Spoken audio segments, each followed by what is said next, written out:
ತಾಯಿ ಮನೆ ಹುಡುಗ ತುಂಬಾ ಒಳ್ಳೆ ಮಾತ್ರ. ಏನು ಕೆಲಸ ಮಾಡ್ತಾರೆ? ಮಾಸ್ಟರ್ ನಾವಾ? ಅಲ್ಲ ಅವರು ಹುಡುಗ ಮಾಸ್ಟರ್.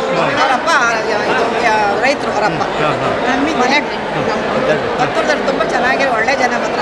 ತುಂಬಾ ಒಳ್ಳೆ ಜನ. ನಮಗೆ ಹೇಳೋ ಗೊತ್ತಾಯ್ತು. ಮದುವೆ ಫಿಕ್ಸ್ ಆಗಿ ಎಷ್ಟು ದಿನ ಆಗಿತ್ತು? ಮದುವೆ ಫಿಕ್ಸ್ ಆಗಿ 3 ತಿಂಗಳಾಯ್ತು. ಎಂಗೇಜ್ಮೆಂಟು ಆಗಿತ್ತು. ಆಮೇಲೆ ಫೋಟೋ ಶೂಟು ಆಗೈತೆ. ಇವತ್ತೇನಾಯ್ತಮ್ಮ? ತಾಳಿ ಕಟ್ಟಬೇಕಾದ್ರೆ ಅವಳು ಕತ್ತಿಂಗ್ ಅಂದು ನನಗೆ ಇಷ್ಟ ಇಲ್ಲ, ತಾಳಿ ಇನ್ನೇನು ಕಟ್ಟಬೇಕು, ಆಗ ಅವಳು ನನಗಿಷ್ಟ ಇಲ್ಲ ಅಂತೇಳಿ ಕ್ಯಾನ್ಸಲ್ ಮಾಡಿ ನನ್ನ ಮದುವೆ ನಾನು ಮಾತ್ರ ನಿಮ್ಮ ಜೊತೆ ಇರಲ್ಲ ಅಂದ್ಲಂತೆ.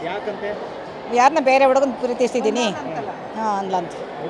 ಲವ್ ಮಾಡ್ತಾಯಿದ್ದೀನಿ ನಾನು ಅಂದ್ಲಂತೆ. ತಾಳಿ ಕಟ್ಟಿರಲ್ಲ, ಕಟ್ಟಬೇಕಾದ್ರೆ ಹಂಗೆ ಅಂದರೋದು ಎಲ್ಲ ಆಗಿದೆ. ಅದೇ ಶಾಸ್ತ್ರಗಳು ಅಂದರೆ ನೆನ್ನೆಯಿಂದ ಇವತ್ತಿನವರೆಗೂ ಶಾಸ್ತ್ರ. ತಾಳಿ ಒಂದು ಕಟ್ಟಿಸ್ಕೊಂಡಿಲ್ಲ ಅಷ್ಟೇ, ಇನ್ನೆಲ್ಲ ರೆಡಿ ಆಗಿದ್ದಾರೆ. ಈ ಥರ ಮೋಸ ಮಾಡಿದ್ದಾರೆ. ಹುಡುಗ ತುಂಬ ಒಳ್ಳೆಯ ಮಾತ್ರ. ಮಾಡಬಾರ್ದು, ಯಾರಿಗೇ ಆಗಲಿ, ಯಾರ ಮನೆ ಮಕ್ಕಳಾಗಲಿ ಮಾಡಬಾರ್ದು ಅಲ್ವಾ? ನೋವಲ್ವ? ಎಲ್ಲರಿಗೂ ನೋವು. ನಮಗೆ ನೋವಾತೈತಿ, ನಮಗೆ ಅದು ಕೈಕಾಲು ತರಗೊಡ್ತೈತೆ, ನಮಗೆ ಹೇಳಂಗತೈತಿ. ಹೇಳ್ಬೋದಾಯಿತು. ಹೋಗ್ಲಿ, ಫೋಟೋ ಸುಟ್ಕೋಗಿರಿ. ನೆನ್ನೆಲ್ಲಾರು ಹೇಳ್ಬೋದಾಯ್ತಲ್ವ? ನೆನ್ನೆ ಬೆಳಗ್ಗೆ ಎಲ್ಲಾರು ಕ್ಯಾನ್ಸಲ್ ಮಾಡಿ ಅಂತ.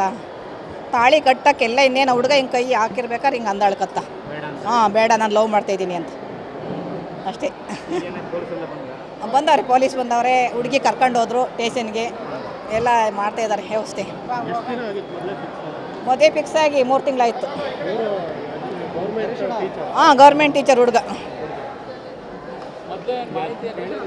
ಒಂಚೂರು ಅವ್ರ ಅಪ್ಪಗೆ ಒಂಚೂರು ಗೊತ್ತಿಲ್ವಂತೆ. ಅವ್ರ ಹುಡುಗಿ ತಾಯಿ ತಂದೆಗೆ ಗೊತ್ತಿಲ್ಲ. ಅಯ್ಯೋ, ಎಷ್ಟು ಖುಷಿಲಿದ್ರು ಅಂದ್ರೆ ಅಷ್ಟು ಖುಷಿಲಿದ್ರು. ಇಲ್ಲ ಸಾಕು. ಅಯ್ಯೋ ಪಾಪ, ಎಷ್ಟು ಹೋರಾಟ ಮಾಡಬೇಕು. ಒಂದು ಸಾಮಾನು ತರಬೇಕು ಅಂದರೆ ಎಷ್ಟು ಕಷ್ಟ ಇರುತ್ತೆ ಇವತ್ತು. ಎಲ್ಲ ಮಾಡ್ಯವ್ರೆ, ಆದರೂ ಈ ಥರ ಮೋಸ ಮಾಡಿದ್ದಾರೆ ಹುಡುಗಿ. ಅದೇನಪ್ಪ ಗೊತ್ತಿಲ್ಲ ಇವತ್ತಿನ ಕಾಲದ ಹುಡುಗಿರು. ನಾವು ಮಾತಾಡಿ ಸಾಕು. ಹುಡುಗ ರಿಲೇಟಿವ್ ಆಗಬೇಕು. ಅಲ್ಲ, ಅವ್ರ ತಾತನ ನಮ್ಮ ತಾತನ ಮಾವನ ಅಪ್ಪನೂ ಅಣ್ಣ ತಮ್ಮದ್ರು. ಅವ್ರ ಹುಡುಗಿದ್ದಾನಲ್ಲ, ಹುಡುಗನ ನಮ್ಮ ತಾತ ಅವರು ನಾವು ಅಣ್ಣ ತಮ್ಮದಿರು. ಇವಾಗ ಬಂದು ಎಲ್ಲ ನಾವು ಬಂದ್ರೋದಕ್ಕೆಲ್ಲ ಹೋದ್ಲು ಅಂದರು. ಹಾಗೆ ನಮಗೆ ನೋಡ್ತಾರಿಲ್ಲ, ಮದುವೆ ಕ್ಯಾನ್ಸಲ್ ಅಂದರು ಅಷ್ಟೇ ಗೊತ್ತು. ನೋಡೋಣ ಅಂತ ಬಂದು ಮಾಡ್ಕೊಂಡಿದ್ರು ಪಾಪ. ಎಲ್ಲನೂ ಮಾಡ್ಕೊಂಡಿದ್ರು. ಗೊತ್ತಾಡ್ಸಿದ್ ನಾನು ತಾಳಿ ಹಿಂಗೆ ತಗೋದಾಗ ಗೊತ್ತಿಂಗ ಅಂತ ನೋವು ಮಾಡಿದ್ವಿ ಅಂತ.